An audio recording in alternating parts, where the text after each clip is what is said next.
Eh bien, bonsoir à tous. Donc, avant de commencer ce débrief, j'aimerais rendre un petit hommage, comme vous le voyez sur l'écran, à Gérard Rouillet, hein, une grande personnalité du football français qui nous a quittés, une grande personnalité aussi de l'Olympique Lyonnais, voilà, qui a été voilà, entraîneur de l'Olympique Lyonnais de 2005 à 2007 et qui depuis 2016 était le conseiller de Jean-Michel Aulas. Donc voilà, on va pas, je vais pas, je peux être honnête avec vous, c'est pas quelqu'un que j'ai connu réellement, enfin que j'ai vraiment, j'ai pas vraiment vécu, j'ai même pas du tout même vécu l'époque où il était à la tête de l'OL, où il était voilà entraîneur.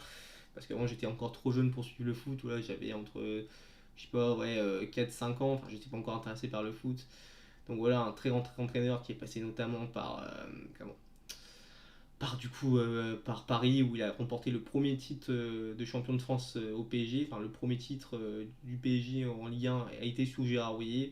Il est passé par l'EDF aussi, 1992-1993, où bon, je pense que moi aussi j'ai pas connu cette époque-là, j'étais pas né, mais voilà, on sait tous quand c'est terminé avec la Bulgarie, où là il y a eu ce fiasco, mais un très grand entraîneur, attention, il s'est fait vraiment virer alors qu'il y avait des bonnes idées de jeu, je pense. Enfin, je dis ça, mais j'ai jamais vu.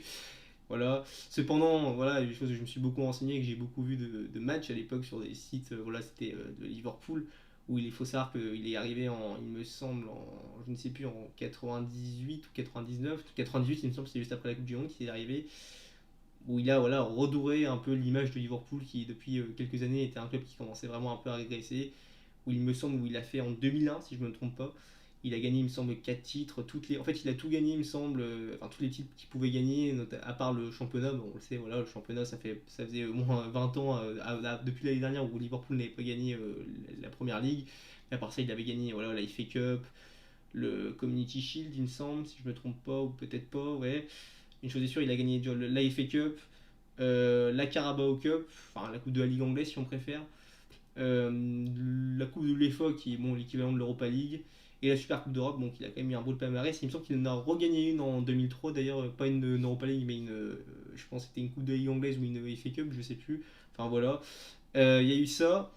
Et bon, il y a eu aussi, comment, après, il a eu des problèmes de santé qui ont fait que, voilà, il a eu beaucoup de mal, il a eu des problèmes, Gérard Rouillet, c'est quelqu'un qui a eu des problèmes, qui a dû après, bon, plus ou moins, voilà, qui a quitté Liverpool après à cause de, bon, de résultats assez, voilà, on va dire comme ci comme ça en dents de scie, vers la fin en 2004. Et du coup, bon, il a été du coup un peu limogé, plus ou moins, parce que voilà, il a été enfin, limogé. On va dire qu'on a senti, Liverpool a senti que c'était plus le bonhomme, parce que là, ça commence à s'essouffler. Mais ça reste une très grande légende de Liverpool. Puis on va surtout venir, parce qui nous intéresse, que je parle beaucoup, je vais essayer par exemple, excusez-moi d'un peu accélérer, parce que bon, j'ai aussi le débrief à faire derrière.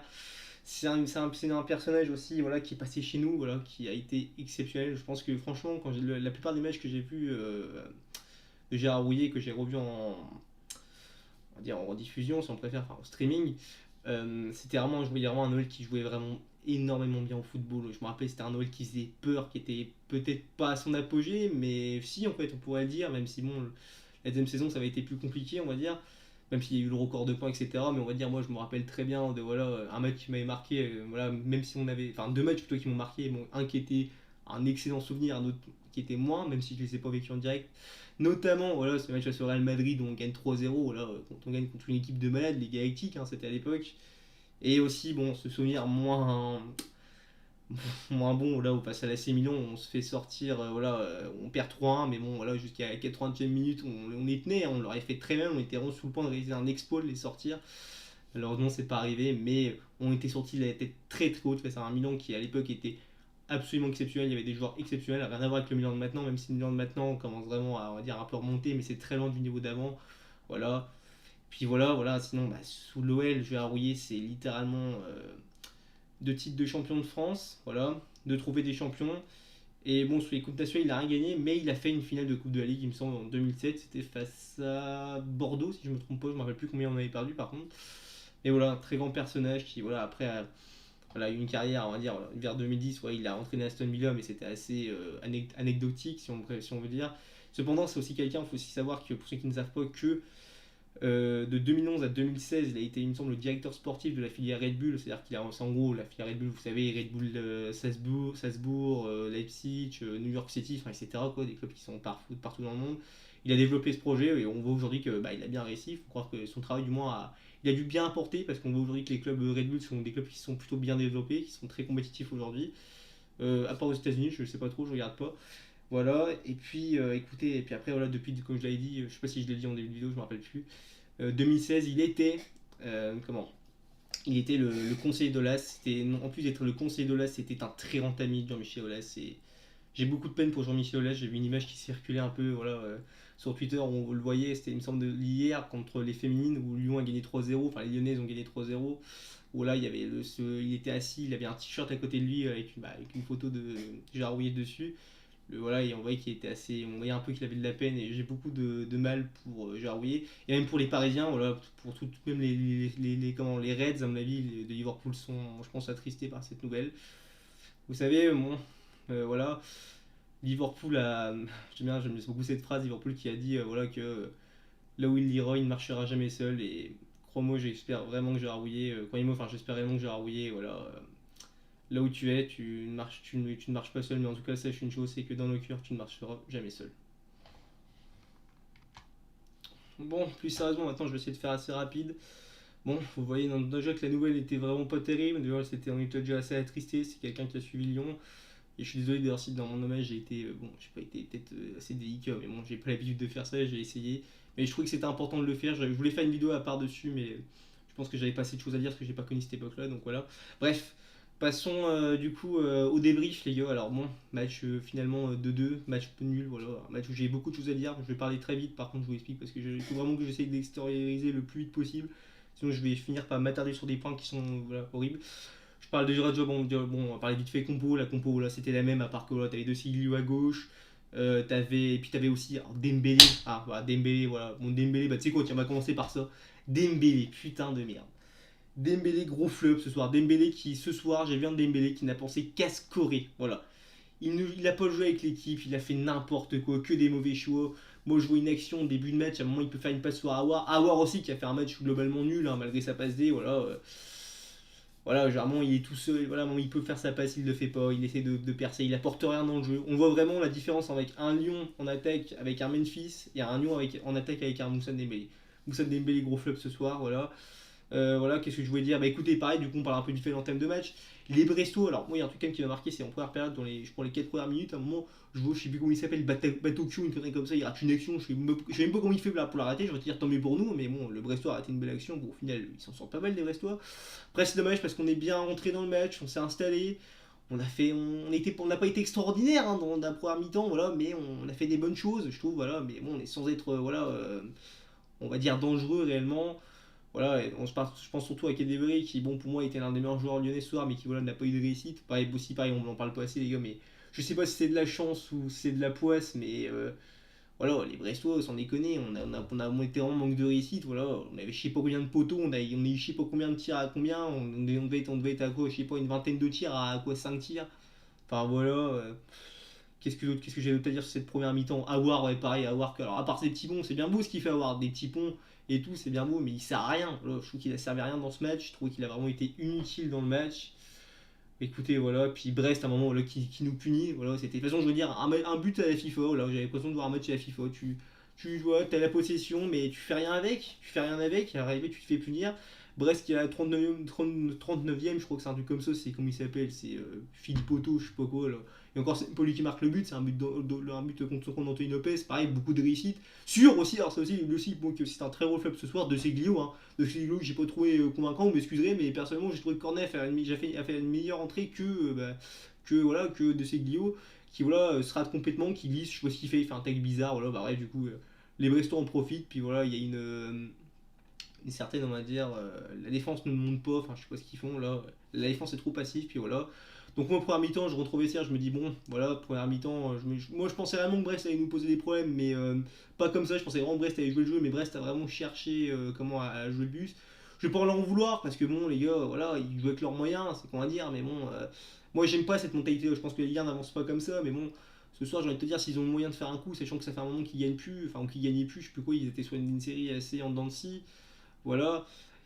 Écoutez, bah, deuxième mi-temps, on l'entame un peu comme la première, sauf que là, je trouve que ça bouge un peu plus, il y a peut-être un peu plus de rythme, ça va d'un coin à l'autre, mais bon, sans être non plus exceptionnel. Jusqu'à vers la 55e, un truc comme ça, la rentrée de Paqueta, de Paille et de Baïkou Cornet, qui change tout le match. Voilà, je suis désolé, mais c'est à partir de là où j'ai commencé à voir un Lyon dangereux, un Lyon qui avait des idées, mais voilà, après, on a été dangereux, on a eu beaucoup de manque de réussite encore une fois.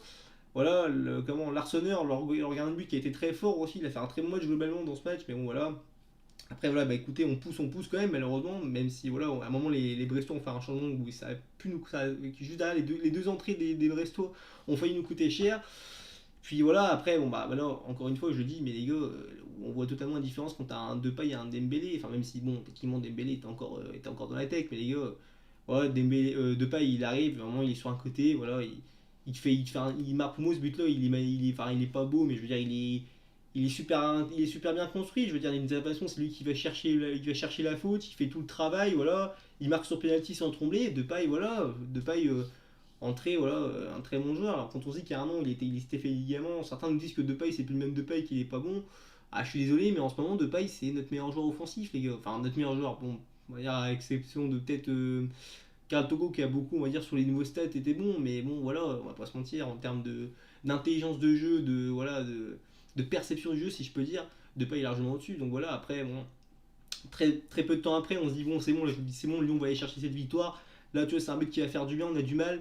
Mais voilà, on va y aller chercher. Et c'est ce qui se confirmait, enfin, du moins ce qui devait arriver. À 73e minute de jeu, un rouge de, je sais plus quoi, Lannes, je sais plus quoi, une connerie comme ça, qui pour moi est totalement justifié. Hein. Il y a complètement rouge, il peut péter la jambe de. Comment? C'est de merde, c'est qui a fait se faire péter la jambe? C'est Kadewere, je crois. Il peut complètement se faire péter la cheville, c'est incroyable. Moi, c'est les bouchées comme ça, je veux dire, bon, elle vient d'arrêter. On parle beaucoup de Thiago Mendes, mais les gars, putain, lui, si Thiago Mendes, c'est un monstre, je veux dire. Encore, la différence d'un Thiago Mendes, c'est que Thiago Mendes, pour moi, c'est Neymar qui cherche. On me dira ce qu'on veut, ouais, c'est le jeu de Neymar et tout, mais s'il fait une passe avant, enfin, si Neymar, voilà, joue plus intelligemment, qu'il essaie pas de faire le kéké, il se fait pas tacler comme ça par Thiago Mendes. Bon, bref, après, ça, c'est un autre débat. Mais voilà. Rouge pour Brest, après je serais sur ce que je viens de dire, peut-être que je suis pas objectif, mais bon après, excusez-moi, j'essaie d'aller un peu vite, du coup j'ai beaucoup de pensées dans ma tête. Voilà, donc après rouge, là, et on se dit, bah là maintenant, là on voit après que Lyon vraiment, là, on commence vraiment à dominer cette équipe, on commence vraiment à être plus dangereux. À un moment, je vois une frappe comment Memphis, je crois que c'est à la 76e, il connaît comme ça. Encore une fois, un manque de chance incroyable. Voilà, l'autre, quand l'Arsenal il l'arrête sous de la ligne, voilà, t'as Kadewere qui arrive, enfin, t'as le défenseur qui intercepte une frappe de Kadewere, on va dire, qui la met sous le poteau, tu te dis putain, on va pas s'en sortir, voilà. Malgré ça, voilà, 80e minute de but, 81e minute de jeu, pardon.